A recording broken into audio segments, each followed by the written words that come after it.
Thank you very much for being with us. I'm sure people will continue to drift in, but we're going to start. Welcome to Hospitality, the place to be, how to recruit and retain great talent. I'm conscious it's a very noisy environment. Can you hear me okay? Is it too loud? Great, thank you. So we'll start by meeting our panel. Perhaps I could get, let me do the very quick intro and then we'll hear from each of you about what you do. So on my far right is David Sheen, Policy Director of UK Hospitality. Then we have Chris Scupperell, Founder and Chief Executive of Brewhouse and Kitchen. Next to Chris is Greg Maggan, Founder of Only a Pavement Away. He'll tell you about that if you don't know what that is. And finally, last but not least, we have Karina Cohen, who's MD of Hospitality Operations at Stint. My name is Mark Stretton, I'm MD of Fleet Street and a former industry journalist. So folks, if I could come to each of you, if you could just tell us a little bit about your role and what it is that you do. David, why don't you kick us off? Afternoon all, can you hear me? Nice and loud into the... Afternoon all, can you hear me? So I'm David from UK Hospitality, Trade Association for Hospitality Centre across the country, representing pubs, restaurants, hotels, nightclubs, contract catering and lots more into government, bringing that sort of single voice into government, arguing for what the industry needs, putting our views across and hopefully getting from government the policies and the solutions that we need. We don't always get them, but we try our best. Brilliant, thank you very much. Greg, you tell us, what do you do? Hi, I'm Greg Maggan. I run a charity that takes prison leavers, people who have faced homelessness,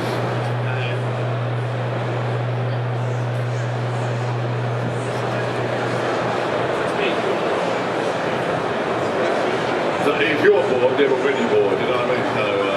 So we take people who have faced homelessness, prison leavers and ex-military personnel who have got problems, and we put them into careers in hospitality and we help them with their rent and we give them a one-year wraparound service. Hello everyone, I'm Karina and I work at Stint, and I'm really focused at Stint on working with hospitality businesses to understand how they might improve their productivity through the use of Stint. So Stint's a platform that connects students with hospitality businesses, but I'm very much interested in, well, what does that mean for a business, and how might you improve your operational efficiency by using Stint? And Chris, last but not least, tell us who you are and what it is you do. Tell us a bit more about Brewhouse and Kitchen. Right, my name is Chris Scupperell. We are we're the UK's largest brewpub operator. We've been running for about 9 years. We've got 23 brewpubs, soon to be 24. Most of our sites were derelict and closed when we took them on. We employ about 500 team members. And we're brewers as well as obviously pub operators. Brilliant, thanks very much. So we're going to get into the conversation and then we'll open up for Q&A. And if you could just tell us, anybody, if you can't hear us, or if it's unbearably loud, also tell us that. So we're here to talk about how to make sure hospitality is a great career, the place to be for jobs and careers. Perhaps we could just tackle the thing straight on. And Chris, I'm going to come to you first. Can you just tell us about the current situation?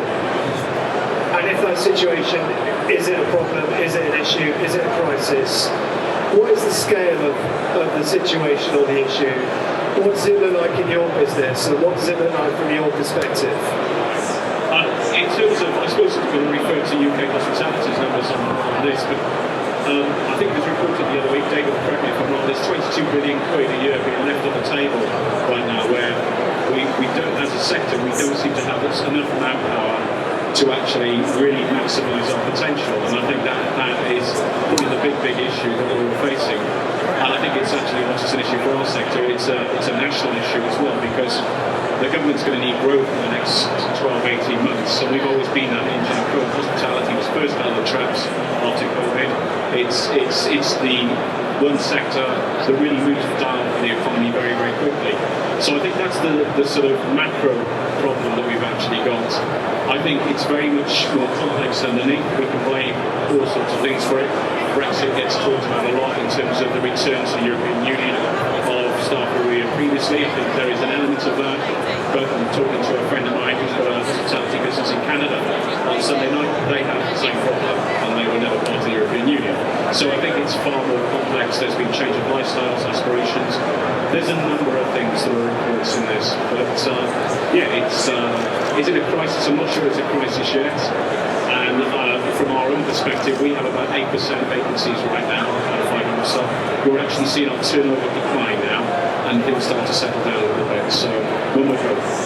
That's reassuring to hear. David, I'm going to come to you next. And perhaps this may be beyond your remit, but there is a general dislocation of the workforce, isn't there? Not just in this industry, but it seems in every industry, and not just in the UK, although I'm sure Brexit hasn't helped. But tell us from your perspective, what does it look like from your perspective? What are you saying to government, and what are they saying back? Yeah, there seems to be a general problem with the labour market. Across the whole economy. Hospitality is feeling it more acutely than most. Vacancies across the whole economy are up 50% compared to pre-pandemic. So, as Chris says, it's international, but it's also pan-industry. So there is a real problem. Government, to be fair, is very aware of this. They are looking at it. They've got various committees and specialists and czars all looking at the issues that are causing this. There does seem to be a really fundamental shift in the UK labour market. There's a lot of people that become economically inactive for a range of reasons. Some potentially through long-COVID, potentially through early retirement. More people taking on caring responsibilities. So I think ourselves, working with other organisations and other sectors, have made these points. The government's aware. I think government's grappling with its own issues around how to solve it. They've slightly tied themselves in knots with a couple of policies, and they're very keen to work with us. We've got a really strong relationship with the Department of Work and Pensions, work with job centres, working with some different groups, trying to get more 50-plus people back into employment.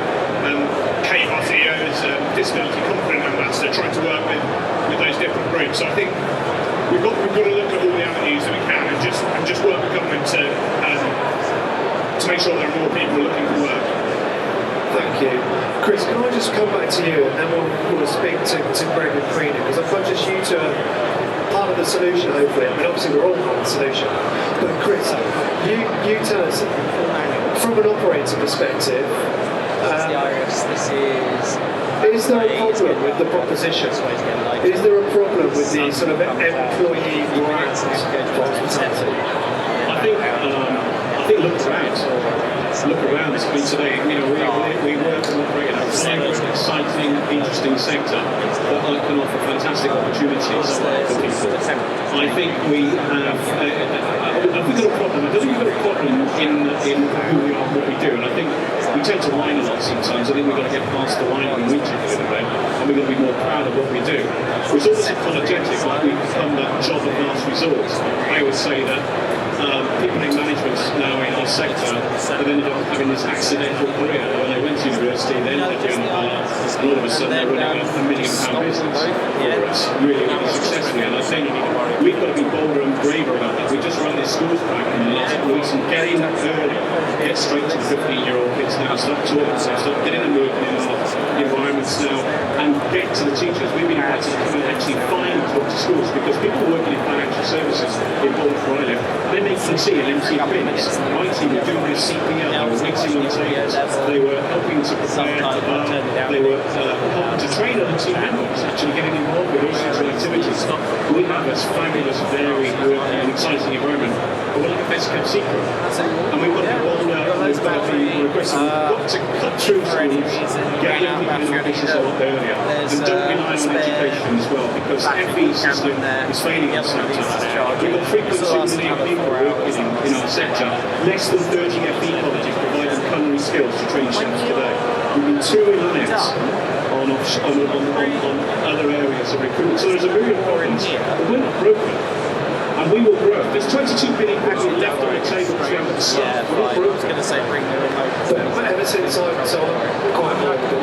been in hospitality, or the related industry, we've been talking about this issue. We've always been talking about this issue. So they were probably killed for the for the vacancy rates of 5, 10, 15 years ago, but why? This is classic boiling frog for us. This has been going on for a long time. We've seen this gradual deterioration of education and training. You know, we were talking earlier on about, you know, go to schools and careers evenings, and if you cock up in your career, you'll end up working behind the bar. You know, it's seen as a cock up, a mistake, an error, it's accidental career thing. And we've got to cut through that. I went to an old national diploma in tech, then I did an HND, so it's now a university. It wasn't a university then. But there was over 200 people doing degrees and HNDs in my year. In that same university, there were less than 20 people doing hospitality. So we've got to get back out and we've got to start re-engaging at a very young level with young people to make they'll come to us in the end. Because my bars are full of people with firsts in the history and politics who didn't end up running the country, but they love working in the sector. Well, they could probably do a better job around the country right now, but David can comment on that. perhaps you could score them. Greg, let's come to you and then Karina, because just tell us, people might be aware, but just tell us a bit about what you're doing in a bit more detail and how you're trying to be one of the solutions for hospitality. So we will go and work with the homeless charities, we go into 68 prisons, we work with the veterans charities, and ours is very much the imagery of reality. So the image of any employer is, if I take someone who's homeless, they're going to smell and be a drunk. If I take a prison leaver, they're a psychopath. If I take someone who leaves the military and they've got an issue, they've got PTSD. We change that image with the employers, but then we go to our members and say to them, why don't you want to go into hospitality? And members are what you describe as these candidates. So members are our candidates. So we put 220 of these members into work. Their average length of service is 38 weeks, and the 220 have added 5 million to the economy by putting back their tax and not being supported. But when you initially talk to them, they will turn around and say, the guys in prison will say, I want to go and join a construction company. Well, do you? Do you want to get cold in the winter? Be run by some foreman who's going to take most of your wages. You won't get a uniform, you won't get fed, you won't get shares, you won't get pensions. But the one thing that really lures them in is when you get someone from Chris's company who goes in and does a demonstration. When you get, say, pizza pilgrims go in and make a pizza, they leave the dry lining guys. The homeless, people who are facing homeless don't want to go into social care because they suddenly see that it's exciting.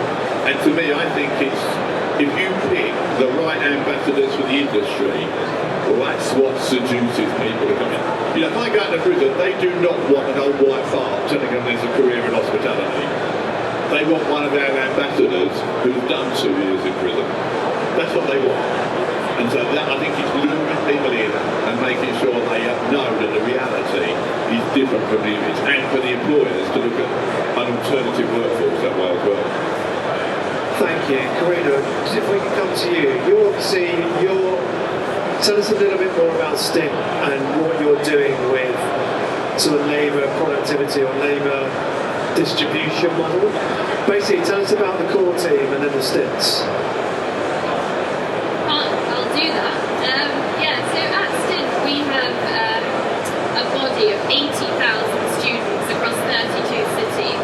And what we're doing is we're working with businesses to identify those peaks and valleys in your trade, right? Which means that to get people working in those enough people working in those peaks to drive a great experience for your guests and a great experience for your team, that's always been a challenge, right? I mean, I've been looking at schedules most of my career actually, because that's my productivity is my background. And I felt like I was always giving a solution to people to show them, well, here's the best way to schedule, you know, have some people coming in here and then have everyone here and then have nobody here, and people would look at me like, yeah, well, that's very nice, Karina, but how do we deliver that? So I think Stint saw this gap in the market where, as Chris was mentioning, you know, you've got students working in your business, and lots of them, they want to have the ability to work around their studies rather than having to commit to certain shifts every day, every week. So they come in and they do 2-hour stints, hence the name, 2 to 4 hour stints. That's our kind of average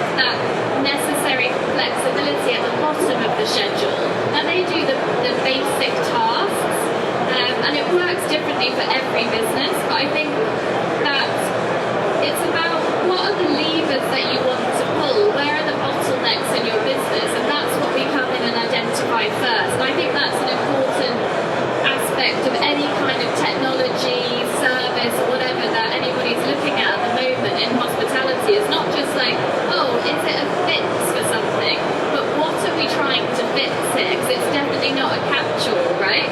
You can use stint, but if it's not used correctly, if it's not used at the right times, then you still have some of those underlying challenges that, in your business. So yeah, that's just a little bit about that. So basically, students can access flexible work. It provides a better experience for the core team. There's a financial element because you shave off some of those shoulder hours because you're only doing 2 or 3 hour shifts at very peak times. Yeah, there's a financial, but I prefer to talk about top line. What can you drive in terms of revenue into your business because you drive a better experience? That might then drive a better tip average for your team, etc. So yes, you can get efficiencies, but I think productivity should be very much focused around how do you get the right people into your business at the right time, but how do you drive that top line, Not leaving so much money on the table that Chris was describing earlier. Exactly that, yeah. So just in the interest of moving the conversation on, we just heard from 2 possible solutions. There are 2 of what are probably many. David, tell us what the others are. What further innovation, change, or new approaches are required in our industry? And we'll probably come down the line on this one with further thoughts. And then we'll open up to you if you have any questions. I'm sure the guys will be very happy to take your questions. David, what needs to change? Well, I think at UK Hospitality, we produced a workforce strategy published 31st of May that tried to look at what the solutions are. We concluded that it needs a really broad partnership across the sector because no one single organisation can do it. There's no one silver bullet. Nothing is going to solve this on its own. So we need to look at prison levers. We need to look at recruitment practice. We need to look at the flexibility of work. So that was a very easy conclusion, I think, that we don't have the right answer. We don't know the answers, but we've got some really strong partners across the sector. So I think we at UK Hospitality sort of concluded our role is to play that coordinating role to help businesses come together with the right partners to deliver the right solutions. So whether that's partnerships with Job Centre Plus, for example, whether it's tapping into markets that we're not looking at. I mentioned over 50s earlier, we're massively underrepresented as a sector in over 50s. If you look at the data there's probably 50,000 over 50s who could be working within the sector if we were hitting the same levels we were for other groups. That's about a third of our vacancies. So yeah, there's a plethora of different options. And I think Chris will probably talk about it, but the way people recruit, I think that's changing as well. That's Chris. There's water there if you need it though. Well spoken. And now take a breath. Chris, what needs to change? Just build on that. And, what are you doing that's innovating in this area? I think you've got to, flexibility is, I know it's a bit of a cliche, but I think you have got to stop trying to do the same things and expect the different results. You've got to start looking at the alternative routes in terms of attracting great people. First thing is, be self-sufficient, invest in training. And I think that's the key thing now, because we're not getting trained people through. I think there's a lot of work still to be run around T-levels. Apprenticeships are growing and improving. I think the apprenticeships at the level 2 and level 3 level are pretty good now. I think we've got a lot of work to do, and we're working on something at the moment which is at level 6 and that's an industry-wide degree apprenticeship. It's a great alternative to go to university. Join us and actually get a degree level apprenticeship. We already do it for brewing at level 4, so you can join us direct from A-levels, get a foundation degree in brewing. So you've got to give people the attraction, because degrees are important, but not necessarily through the traditional route, and they are available. Yeah, absolutely. So lots of huge focus, thank you. The huge focus on training and development. That was for you, not me. I don't know why I think.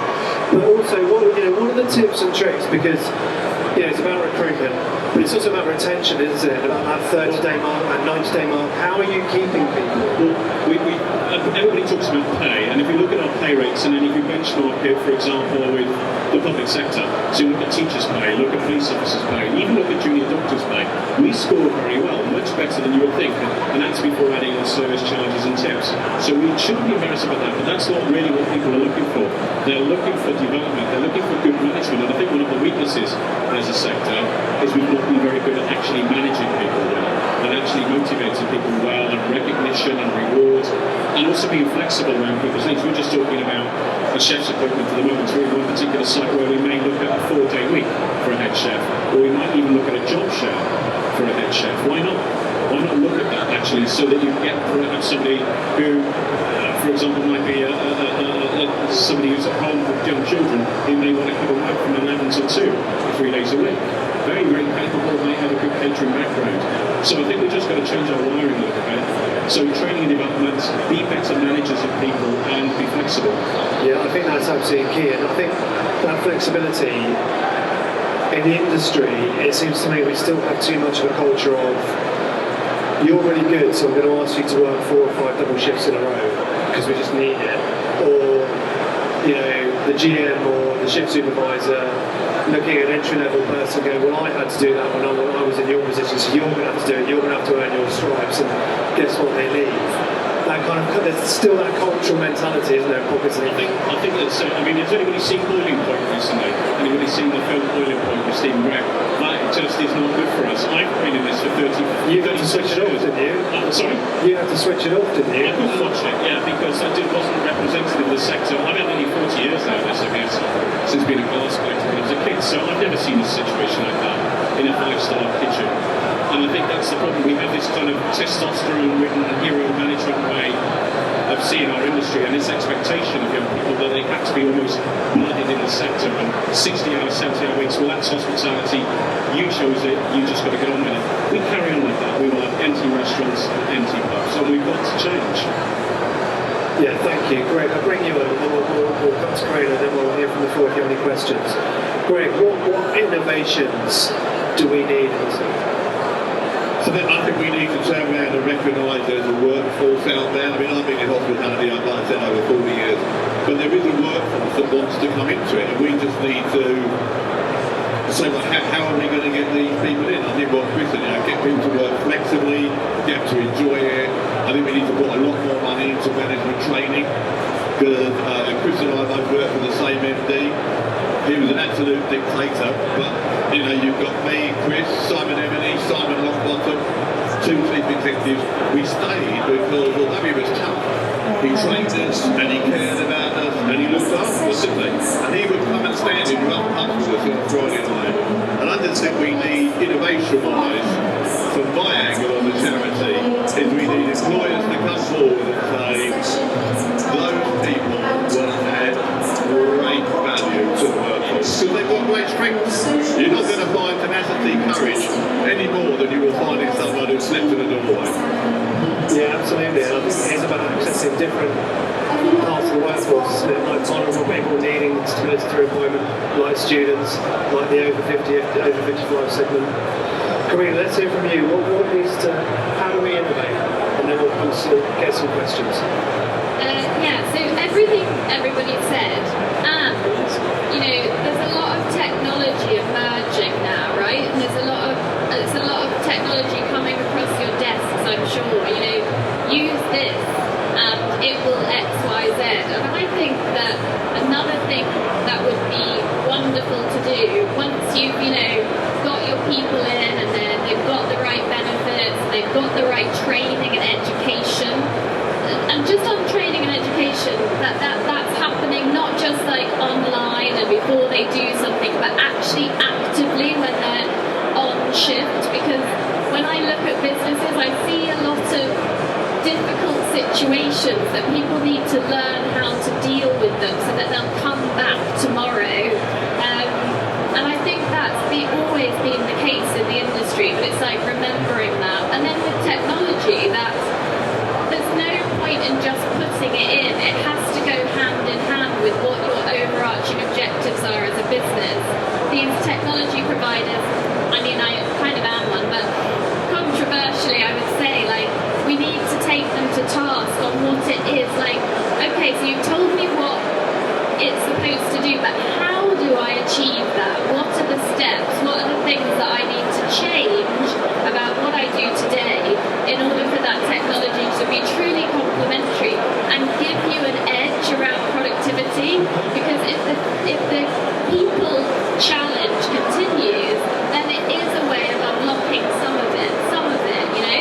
We're always going to have people, thank God, but I think we can give them a better experience and our guests if we just like knit them together in a really like clever way. That's it. Thank you. Yeah, of course. I think the other big innovation we've got to do is get rid of the competitiveness between us all. You know, someone sort of says to me, can you supply me students? I'd say, no, I can't, but Steve can. There is enough out there for us with the Vulnerable, with STIM, with the recruitment companies to work together, because we know that if we put 1,500 people into work, or Karina does, that's going to add 100 million out of that 1 billion, or 21 billion we're missing, you know. And I think we just got to knuckle down and say, we're not fighting each other, we're in this. That's an innovation that will take us forward.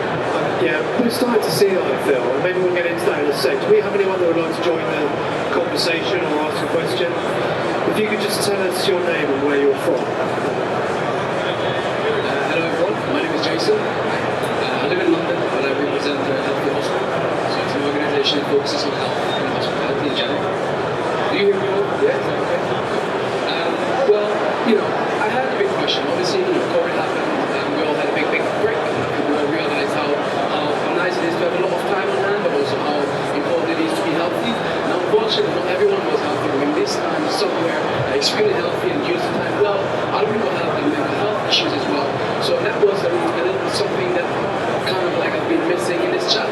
Is that how do you see, for example, health within hospitality as well? Because I think it's extremely important that we speak about health, when we speak about recruiting new people, that we provide them workplaces that are healthy to them, or at least not as toxic as we might know it from hospitality. And that's one way to recruit people, but also at the same time, that's a way to retain people. Maybe sharing education around well-being and health, just to avoid these mental health issues. So I really want to hear your thoughts around that, if that's right. Brilliant question. Thank you very much for your contribution. Who would like to pick that up? Chris, let's go to you. If someone could pass you a mic. It's a great question, because I was brought back to when we had lockdown, and the Joe Wicks classes that we had running for all our staff, we had 40 people doing star jumps on Zoom calls, and obviously the work that we're doing now around mental health, physical health, financial well-being to help people as well. And I think, so you've got to close the circle in terms of all of those things.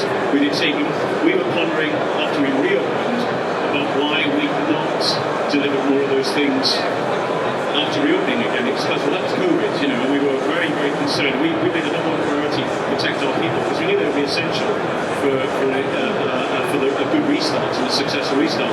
And I think coming out of COVID, there is a new world where people are more concerned about mental and physical well-being. Financial well-being is obviously a big, big issue right now. And it's about keeping those things going, whether it's having programs as we would have, things like training mental health first aiders, actually promoting good health, making sure that there is a healthy option on things like staff meals at all times, making sure that people get proper time breaks. Not even that. Do you ever see that ghastly picture of two chefs sitting on a stool eating their dinner quickly that's promoted around the sector? Has anybody seen that? It's absolutely dreadful. Great advert. Once again, all be kind to our staff, because we were an absolute bunch of bastards as employers, is what it's saying in the sector. And it's completely unfair and untrue. So your point's extremely well made, and it's part of our challenge, isn't it, as a sector? I'm not saying we've got it right, but we're thinking about it and working at it. Yeah, I think that's probably one of the great sort of positive legacies of COVID, is that greater awareness. And for us as an agency, it's a huge focus, just making sure that it's okay not to be okay, but just making sure it's something we all talk about. Great. I think as well, it's knowing where your people are going after work. The amount of people who work for us then go back to a flat on their own or a bed sit. And I think, when customers come in, what they used to say when you sell a car, people buy people. And if that team member behind the bar is happy, and they know that their management team are caring for them and they're being inclusive, then I think they will be happy at work. The amount of good companies and employers like Chris's where they checked on their people during COVID. But there's a lot of people just, you're on furlough, they didn't know they were in a bed sick, they didn't know they were lonely, and I think that is real well-being. Thank you. I've got time for another one if anyone has a question. Hi, I'm Lucas. We run and operate several independent hospitality businesses in the southeast around Imbibe. I'm really interested in Greg and owning a payment way. We're proud of being quite receptive to, especially in particular, the homeless community around our area. We've sort of given them not on a day-to-day running basis in our businesses, but sort of odd jobs and labouring work and things like that where we can get them involved, for some sort of passion hand stuff, then we can.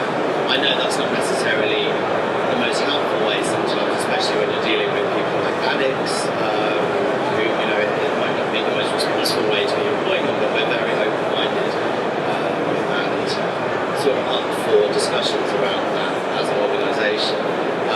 When we were working with that community, there were some issues around reliability, as I said, addiction issues, and I would just be interested to see how you guys, or what level of training and additional support and care you offer people that you put into placements with businesses. So do you offer training for them?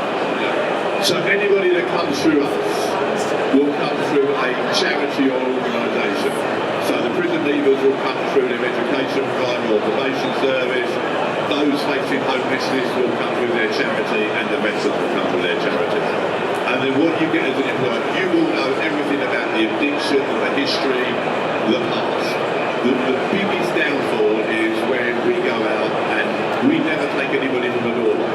What we do is if we can free up and reduce the numbers in the homeless charities, they can then go out and look after the people in the doorways and the prison leavers. And 12,000 people commit their offence while they're homeless. That's their first offence. Their first offence, not while they're in the doorway, while they're homeless. And as what some person said to me, when you're starving, Greg, you'll steal. So I think if we do it properly and we do it structured, that's why they stay with you. My advice would always be, don't meet them at the prison gates, don't take them from the doorway, because you inherit the baggage. Take them from a charity, you've got a year's wraparound support, and there's a lot of charities out there that are terrifyingly do-gooders. Still well clear, they're dangerous. Sounds like a whole other conversation. But there is a gap, isn't there, between sometimes when someone leaves prison, or like you say, is in a doorway, there's a huge rehabilitation period or piece that needs to happen before they're ready to come and work. Yeah, we've got two sort of poster boys, as we call it. Julian was on a park bench for 15 months and then he spent a year with a homeless charity. He is now shifted to party in Scots at Mayfair. And we've got Paul, who was housed with drug addicts, and he's now sort of been promoted twice. Fantastic. We've got time for one more and then we'll go back to Simon. Hi there, my name's Drew. I'm the founder of the London Bartenders Association. I've been in Moscow for about 15 years in bars and restaurants. Maybe a question for Chris. I agree with a lot of what you say in terms of how important training and education is. And I think it's been a huge one for a number of years. It's a bit of a double-edged sword at the moment, but I just wanted to get your thoughts because there's still plenty of managers now who are doing 60 or 70 hours a week, and how can they find the time to do the training when it's just about keeping their head above water with running businesses, and perhaps if there's anything you can suggest in terms of external resources or things that you've done. I think there's a number of ways you can address it. Firstly, it's so much easier to train people at the initial stages online, so you've got to look at the online providers because then people will pick that up partly at work time when there's down periods, you've got a laptop available or an iPad available, they can work through CPL or Flow or whatever system you might call on. So that's the first thing you can look at. Second thing is talk to suppliers. It's amazing amount of training you can get from the suppliers. That is, it keeps them engaged. It's very motivational. It's free.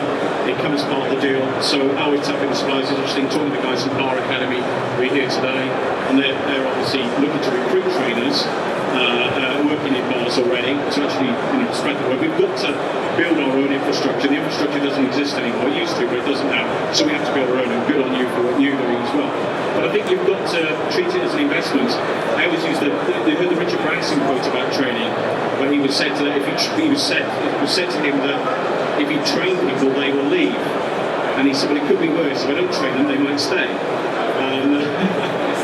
And it's a very, very good way of looking at training. This is part of your investment. I mean, Karina very rightly talked about productivity. The only way you get great productivity out of a team is by spending time training, but also communicating with them, training them and listening to them as well to improve the operation. Because 60 or 70 hours, if you're self-employed, it's probably a choice situation. If that bar manager is an employee doing 60 or 70 hours, there's another organisational issue there that needs to be looked at.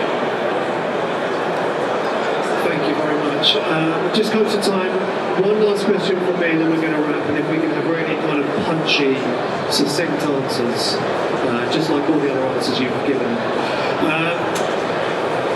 How do we as an industry tell our story better? Chris, let's start with you, and I'll come to each of you, and then we're going to wrap. How do we tell our story better? I think be proud of what we are and who we are. We're going to stop apologising, probably as well, instead of being embarrassed with hospitality career, not the career of choice necessarily, the accidental career. So let's be proud. Let's promote training. Be proud of what we contribute to the economy, but also get it right, get the management right. Sexy social media campaigns to attract people to the industry doesn't necessarily mean they'll stay. So make sure that we all have an obligation to raise the standard of the way we look at people and manage people. Because we damage one person, they'll never work on hospitality again. Thank you, David. Let's come to you next. Fairly similar, to be honest. I think get the heroes out there, those that have gone on that journey from shop floor to boardroom, or not even to boardroom, to wherever. Those that have got halfway up the journey, get those people in front of people that we want to recruit, and yeah, absolutely get that message out, but make sure that the message, the experience reflects the message, because you will turn people off.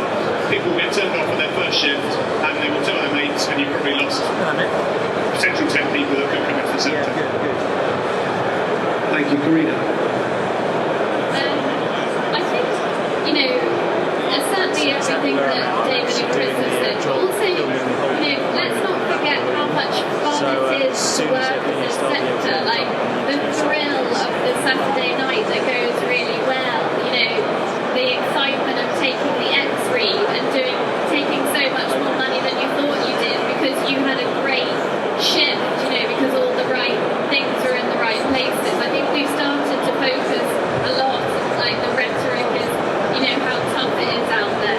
Yes, it is tough out there, but, for every bad day you have, I hope you have, a number of really great ones as well. Like, look at this, there's people cheering somewhere over there. Like, there's not a lot of trade shows that you go to that have the sort of energy and, Alcohol. And alcohol, yeah. I mean, but that's... Sorry, Chico, sorry. That's in, great supply in the industry, so we don't have to worry about that. But yeah, I think it's, let's remember why it's great to work in the industry and tell that story, and then just be honest about the tough days and what we're going to do to try and solve them, I suppose, or make it better. Great, thank you. Greg, the last word is yours. I've got two areas. I think number one, like Karina said, we need to sell the excitement. Yeah, I can't remember a day when I ran a pub or was on pot wash when I didn't want to do a lot of hours, when I didn't get excited because the freezer ran down. Yeah, I had a bit of a sad after, but they were excited. I think the other thing we need to do is we need to talk to people who have been in the industry and are making money through television by painting us to be 60 hours a week and everybody's told to F off out the kitchen. And I think we need to rein them in somehow and say you've had enough money living in LA, stop making us look like a bunch of numpties and portray and promote the industry for the exciting way it is. Motion carried. Love it, yeah. Celebrate the good guys. Celebrate the good guys. Our ambassador is Tom Akins, a fantastic guy. We turned down 3 other chefs because they wanted their picture taken with one of our members, and they wanted to see how quickly they could get them on TV and tell the backstory. Tom Akins doesn't want to know. Brilliant, thank you very much. We're out of time. David, Chris, Greg, Karina, thank you very much. Please join me in thanking our